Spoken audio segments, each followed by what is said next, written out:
Fala pessoal, cumprindo a promessa que eu fiz na semana retrasada, hoje nós vamos continuar falando sobre oração. Por isso eu te convido a assistir esse vídeo do começo até o final, porque eu sei que é um assunto que pode transformar a sua vida. Então, bora lá pro vídeo.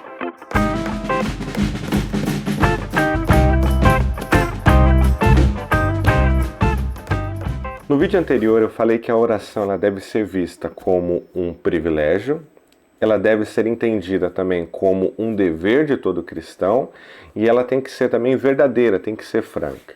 No vídeo de hoje eu quero começar a falar a primeira de 3 categorias, 3 características, chame assim como você quiser, que ajudarão você a ter uma vida de oração mais saudável e uma vida de oração mais bíblica. É claro que muitas outras pessoas podem destacar outras categorias, outras características, mas para que não fique uma série tão extensa, uma série tão longa, tão cansativa, eu optei por separar apenas 3 delas que eu acredito que são muito importantes na vida de todo cristão. Vamos então à primeira categoria, que é adoração. De maneira objetiva, adoração é exaltação, é louvor, é dignificar. Na oração que o Senhor Jesus nos ensina, a oração do Senhor, então como ela é tão conhecida, a oração do Pai Nosso, antes de qualquer característica numa oração, o Senhor Jesus, ele nos ensina a romper em adoração a Deus. O pastor e autor muito conhecido, Timothy Keller, autor do livro Oração, que é esse aqui, é um livro muito bom. Ele diz que adorar, louvar a Deus é orar, santificado seja o teu nome. É bem verdade que nós gastamos muito mais tempo nas nossas orações pedindo ou reclamando algo a Deus. Talvez você não perceba. Se você perceber, você pode até negar. Mas a grande questão nesse ponto é que nós consideramos as nossas vidas tão importantes, nós nos consideramos o centro do universo, onde todas as coisas orbitam ao nosso redor, a ponto de que nós não gastamos tempo algum nas nossas orações para engrandecer a Deus, para louvar ao nome dele, para adorar aquele que é digno. Muitas pessoas, numa escala de prioridades, acreditam que é muito mais importante pedir pelo pão de cada dia do que reconhecer a bondade e o amor daquele que provê o pão. Atitudes como essa, comportamentos como esse, só podem ser frutos de um coração que não conhece verdadeiramente a Deus. O profeta Isaías, no capítulo 6 do livro que leva o seu nome, logo nos primeiros versículos, ele descreve a visão que ele teve da glória e da majestade de Deus, quando ele deixa de olhar tudo isso. E então ele olha para dentro de si, ele olha para ele mesmo. No versículo 5 ele diz: ai de mim que vou perecendo, esse é o meu fim. Porque eu sou um homem de lábios impuros e eu habito em um povo de impuros lábios. Mas os meus olhos viram o rei, ou seja, eu sou um homem pecador que habito no meio de pessoas que também são pecadoras e mesmo em meio a esse pecado eu tive o privilégio de poder ver a Deus. A visão que Isaías teve da glória de Deus e daquela sublime revelação, de alguma maneira transformou o entendimento dele. Ele sabia que não era digno de estar ali. Ele sabia que por causa do seu pecado, da sua impureza, ele não merecia, ele não poderia estar ali. O que eu quero dizer é que não ter uma consciência real de quem Deus é, nos leva a viver um cristianismo medíocre e longe dos padrões que a Bíblia nos ensina. É por esse motivo que muitas pessoas tratam Deus como se fosse aquela lanchonete fast food, onde a pessoa fica na fila do drive esperando que o seu pedido fique pronto. Em alguns casos ela até tem que fazer algum tipo de pagamento, alguma oferta especial, um voto de sacrifício. Quando ela pega ali o seu pedido nas mãos, ela continua a fila, segue feliz da vida com o seu lanchinho na sua caixinha. A vida cristã é simples, a caminhada é lógica. Em primeiro lugar, a pessoa conhece a Deus. Quando ela conhece a Deus, automaticamente ela vai para o segundo ponto. O segundo ponto é de conhecer a Deus, isso te leva a adorar. saber quem Deus é, saber da sua grandeza, saber do seu poder, conhecer o seu amor, a sua graça, a sua misericórdia, se torna quase que impossível. A pessoa que tem esse desejo real no coração de fazer isso, se torna quase impossível que ela não adore, que ela não rompa em adoração.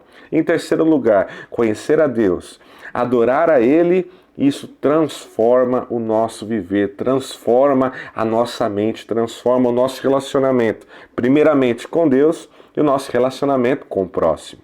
O apóstolo Paulo diz na sua segunda carta que ele escreve aos Coríntios, no capítulo 3, no versículo 18: Mas todos nós, com o rosto descoberto, refletindo como um espelho a glória do Senhor, somos transformados de glória em glória na mesma imagem, como pelo Espírito do Senhor. Ou seja, agora que nós o vimos, agora que nós vimos a Deus, agora refletimos como um espelho reflete e por conta disso nós somos transformados. É um processo, nós seremos transformados à imagem de Cristo Jesus. Agostinho de Hipona, filósofo e teólogo dos primeiros séculos do cristianismo, diz que somos basicamente aquilo que nós amamos. Com base nisso, Timothy Keller, no livro Oração, ele diz o seguinte: a razão fundamental da nossa miséria, no entanto, é não amarmos a Deus de modo supremo. Conhecer um ser que é rico, que é transbordante em graça, em misericórdia, em amor, em justiça, em bondade, em fidelidade, conhecer a Deus verdadeiramente nos levará a amá-lo de verdade. E amar a Deus nos levará a adorá-lo. Já viu aqueles casais, os casais de namorado, os casais que já são casados, onde a mulher, onde o homem, eles trocam declarações de amor, onde eles exaltam algo no caráter da outra pessoa. É isso que acontece quando nós estamos amando, quando nós conhecemos verdadeiramente Deus. Isso sempre levará a gente a romper em adoração ao Senhor. Agora, rapidamente, eu quero falar de uma subcategoria da adoração, que é a ação de graças. Novamente, parafraseando Timothy Keller no livro Oração, que é um livro muito bom, ele diz o seguinte: a ação de graças é louvar a Deus pelo que Ele tem feito, ao passo que louvor propriamente dito, a adoração é adorar a Deus por quem Ele é. Ação de graças nada mais é do que a adoração que nos conduz à adoração. Eu conheço a Deus, eu sei quem Ele é, por isso eu o adoro. Agora, eu conheço a Deus, eu sei quem Ele é, também sei aquilo que Ele tem feito na minha vida, mesmo eu não merecendo. Também sei que Ele fará na minha vida muitas coisas, mesmo que eu não vou merecer, e também por isso que eu o adoro. No conhecido início da carta que Paulo escreve aos Romanos, no capítulo 1, do versículo 21, o apóstolo diz o seguinte: sim, eles conheciam algo sobre Deus, mas não o adoraram, nem lhe agradeceram. Em vez disso, começaram a inventar ideias tolas e com isso sua mente ficou obscurecida e confusa. No decorrer do capítulo 1, Paulo lista uma série de pecados que é o resultado de um coração que conhece algo sobre Deus, mas não conhece Deus verdadeiramente. E que por conta disso, de não conhecer a Deus verdadeiramente, esse coração decide não adorar a Deus e não agradecer. Uma pessoa que não é grata a Deus a ponto de não se render em adoração, ela não demonstra apenas ingratidão para com Deus, mas ela demonstra, por mais que ela não perceba, por mais que ela negue, por mais que o coração dela tente enganá-la, ela demonstra uma autossuficiência espiritual. Já vê aquelas pessoas que falam, porque eu orei, porque eu fiz, porque eu jejuei, porque eu fiz, eu quero, eu faço. Parece que Deus ele fica fora dessa equação e a pessoa está conseguindo fazer tudo sozinha. Essas pessoas elas não entenderam o quão importante é nós rendermos graças em adoração a Deus nos nossos momentos de oração.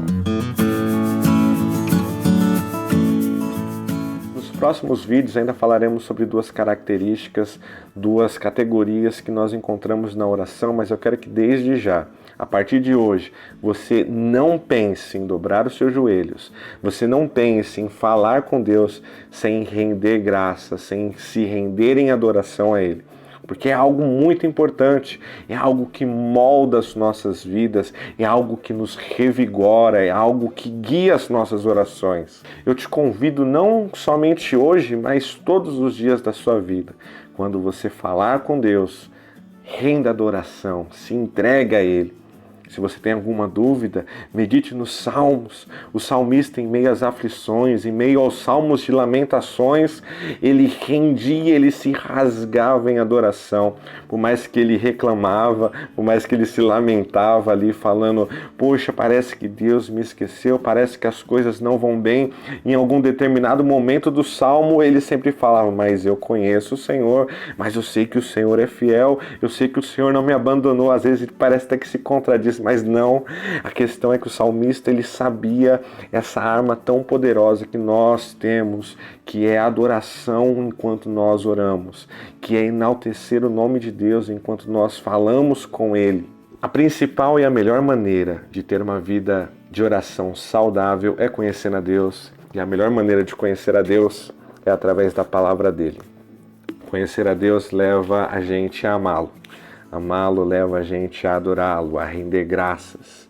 Por isso, talvez você não entenda, mas eu não mereço aqui estar na frente dessa câmera falando contigo. Você não merece talvez esse celular que você está segurando, não merece esse computador que você está me assistindo, a família que você vive, a casa que às vezes você reclama. Nós não merecemos, mas nós temos um Deus rico em amor, rico em graça, rico em misericórdia, que nos ama mesmo não sendo a gente, puros como Ele é, santo como Ele é. Assim como o profeta Isaías falava: nós somos homens de lábios impuros e vivemos com pessoas de impuros lábios ao nosso derredor. Mas mesmo assim o Senhor nos ama, Ele entregou o Seu Filho para morrer no nosso lugar. E isso é mais do que qualquer outro motivo para que nós possamos dobrar os nossos joelhos e render graças ao Senhor. Que Deus te abençoe, que Deus te guarde. Até o próximo vídeo. Tchau, tchau.